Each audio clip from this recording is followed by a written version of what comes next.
Velocity time graph. I will show you three types of velocity time graph. First type, second type and third type. Let's understand first type of velocity time graph. Here we will take Cartesian plane with x-axis and y-axis. The time along x-axis and velocity along y-axis. Now we have a box here in which velocity and time are given. Velocity of a moving body at some instant of time. So here you can observe velocity is in meter per second and time is in seconds. We will be plotting all the points in the graph and joining all of them we get a straight line which is parallel to x-axis. You can observe here in 10 seconds 30 meter is covered. We have taken time on x-axis and velocity on y-axis. So in 10 seconds 30 meter is covered. Then in 20 seconds 30 meter velocity is covered and so on. After plotting all the points and joining them, we get a straight line which is parallel to x-axis. So you can notice here that the velocity of the body is not at all changing throughout the journey. You can observe here velocity is 30 meter per second only. I mean velocity is neither decreasing nor increasing, only 30 meter per second throughout the journey. So the velocity of this body is a uniform velocity. Whenever there is a uniform velocity of the body, we get a velocity time graph which is parallel to x-axis. On graph you can observe that the line is parallel to x-axis. What is the acceleration? I mean what about the acceleration? We all know that acceleration is defined as the rate of change of velocity. But here the velocity is not changing. There is no change in velocity, so there is no acceleration at all. The acceleration here will be 0. So whenever we see velocity time graph which is parallel to x-axis, we can conclude two things. First, the body is moving with uniform velocity. Second is it is moving with 0 acceleration. Velocity with 0 acceleration. Let's understand second type of VT graph. I mean velocity time graph. On the graph you can observe that the line is not parallel to x-axis. It is a straight line. In the box, time and velocity are given. The time is in seconds and velocity is meter per second. So in 0 seconds, 0 meter is covered. 10 seconds, 10 meter is covered. In 20 seconds, 20 meter is covered. And so on. Velocity is increasing 10 meter per second. You can observe here that velocity is increasing by 10 meter per second in every 10 seconds. So we can say that the body is moving with a velocity which is uniformly increasing velocity. Now what about the acceleration? Well, we said that velocity is increasing uniformly. We know that acceleration is the rate of change of velocity.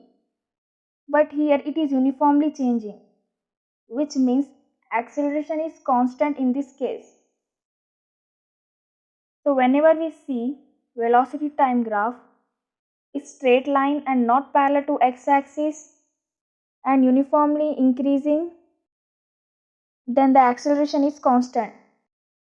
So whenever we see velocity time graph which is a straight line not parallel to x-axis and uniformly moving with a uniformly increasing velocity, then the acceleration is constant.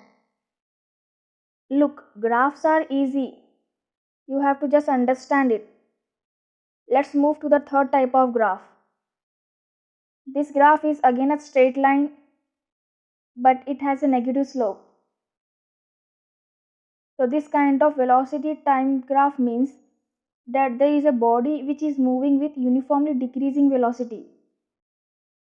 You can observe on the graph, on x-axis time is in seconds and on y-axis velocity is given.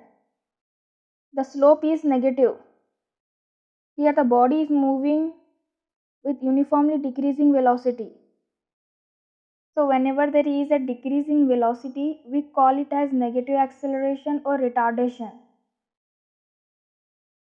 So in this case, acceleration is constant. Slope of this line is negative and straight line.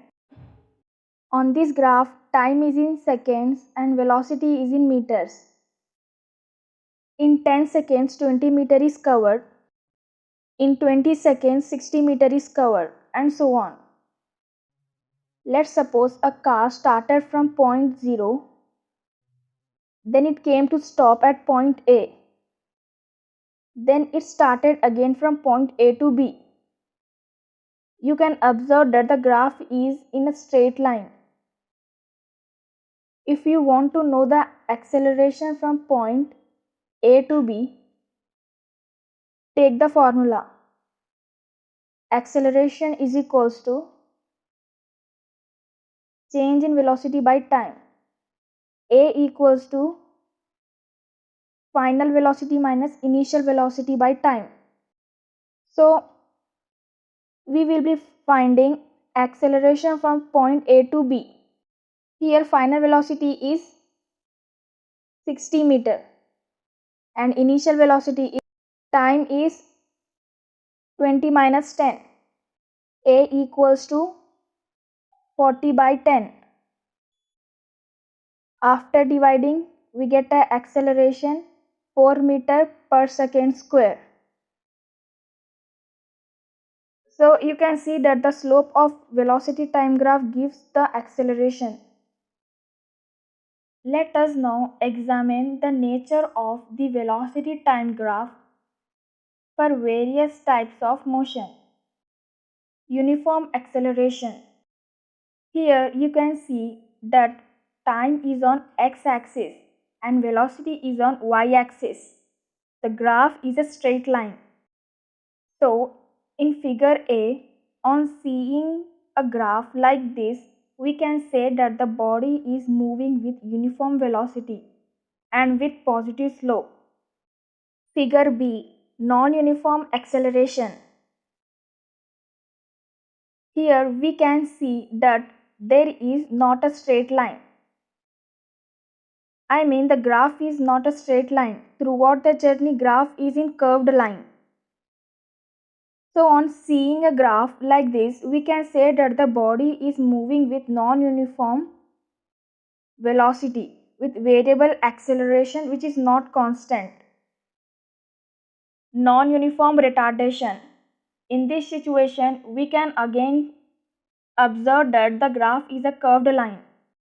As usual, on x-axis time is taken and on y-axis velocity is taken. Non-uniform retardation means when there is a deceleration in unequal time interval. In figure D, uniform retardation. This graph is again a straight line but it has a negative slope. So this kind of velocity time graph means that there is a body which is moving with uniformly decreasing velocity. And whenever there is a decrease in velocity, we call it as a negative acceleration or retardation. So in this case, acceleration is constant. Slope of this line is negative and straight line. Zero acceleration. In this type of situation, whenever we see velocity time graph which is parallel to x-axis, we conclude that the body is moving with uniform velocity and with zero acceleration.